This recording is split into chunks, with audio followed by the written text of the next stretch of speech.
ഓം ഗുരുഭ്യോ നമഃ. ഏകദന്തം മഹാകായം സപ്തകാഞ്ചന സന്നിഭം ലംബോദരം വിശാലാക്ഷം വന്ദേഹം ഗണനായകം. എല്ലാവർക്കും അംബികാ ജ്യോതിഷത്തിലേക്ക് സ്വാഗതം. ഞാൻ ലാലിമായ. 2019 മേടരവി വിഷു സംക്രമം സർവചരാചരങ്ങളിലും സർവജീവജാലങ്ങളിലും എങ്ങനെയാണ് സ്വാധീനിക്കുന്നതെന്ന് നോക്കാം.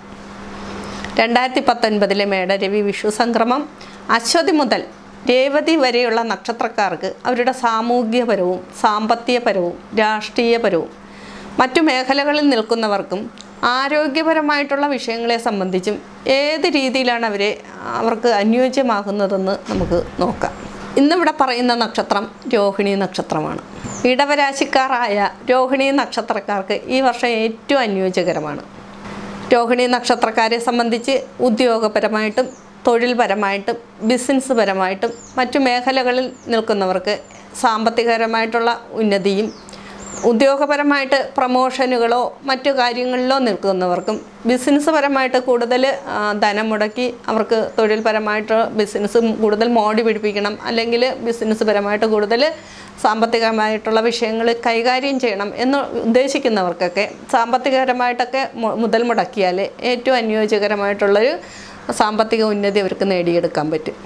രോഹിണി നക്ഷത്രക്കാരെ സംബന്ധിച്ച് രാഷ്ട്രീയപരമായിട്ട് നിൽക്കുന്നവർക്കാണെങ്കിൽ കൂടുതൽ നല്ലൊരു കാലഘട്ടമാണ്. അധികാരപ്രാപ്തി, ഉന്നത സ്ഥാനമാനങ്ങൾ, മറ്റു വിഷയങ്ങളിലൊക്കെ അവർക്ക് കൂടുതൽ നേട്ടം ഉണ്ടാക്കുന്നൊരു വർഷമാണ്. വിദ്യാർത്ഥികളെ സംബന്ധിച്ച് രോഹിണി നക്ഷത്രത്തിൽ ഉൾപ്പെട്ടിട്ടുള്ള വിദ്യാർത്ഥികളെ സംബന്ധിച്ച് അവർക്കും ഏറ്റവും മേന്മയുള്ളൊരു കാലഘട്ടമാണ്.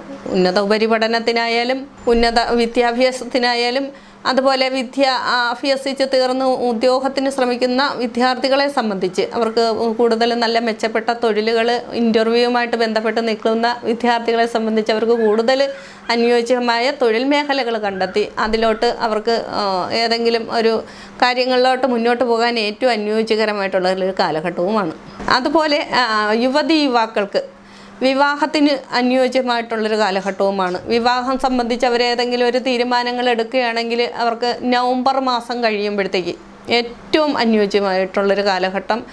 വിവാഹം സംബന്ധിച്ച് അവർക്ക് തീരുമാനങ്ങൾ എടുക്കാനും അതിനെ സംബന്ധിച്ചുള്ള വിഷയങ്ങളുമായിട്ട് കൈകാര്യം ചെയ്യുകയാണെങ്കിൽ അവർക്ക് അനുയോജ്യമായിട്ടുള്ളൊരു കാലഘട്ടവുമാണ്. രോഹിണി നക്ഷത്രക്കാരെ സംബന്ധിച്ച് ഇടവരാശിയിൽ നിൽക്കുന്ന രോഹിണി നക്ഷത്രക്കാർ അവരുടെ അഷ്ടമ ഭാവത്ത്, അതായത് വ്യാഴം സഞ്ചരിക്കുന്ന ഒരു കാലഘട്ടവും ശനി സഞ്ചരിക്കുന്ന ഒരു കാലഘട്ടവുമാണ്. അപ്പോൾ കുറച്ച് ആരോഗ്യപരമായിട്ടുള്ള വിഷയങ്ങളിൽ കുറച്ച് മാനസികമായിട്ടുള്ള ബുദ്ധിമുട്ടുകൾ ഈ വർഷം ഉണ്ടാകുമെങ്കിലും ദൈവാധീനത്താൽ അത് മാറ്റിയെടുക്കാവുന്നതുമാണ്. അത് സംബന്ധിച്ച് കുറച്ച് ധനപരമായിട്ടുള്ള ബുദ്ധിമുട്ടുകൾ, ആശുപത്രിവാസങ്ങൾ, അങ്ങനെയൊക്കെ ചെറിയ രീതിയിലുള്ള ബുദ്ധിമുട്ടുകൾ അവർക്ക് ഉണ്ടാവുമെങ്കിലും അതെല്ലാം ദൈവാധീനം മൂലം മാറ്റിയെടുക്കാം. പരിഹാരമായിട്ട് ക്ഷേത്ര ദർശനങ്ങളും കുടുംബപര ദേവതാപ്രീതി, ശിവക്ഷേത്രത്തിലും മൃത്യുഞ്ജയാർച്ചന എന്നിവയൊക്കെ നടത്തി അവർക്ക് ദൈവാധീനം കൂട്ടുകയാണെങ്കിൽ ഈ വർഷം ഏറ്റവും ഉത്തമമായിരിക്കും.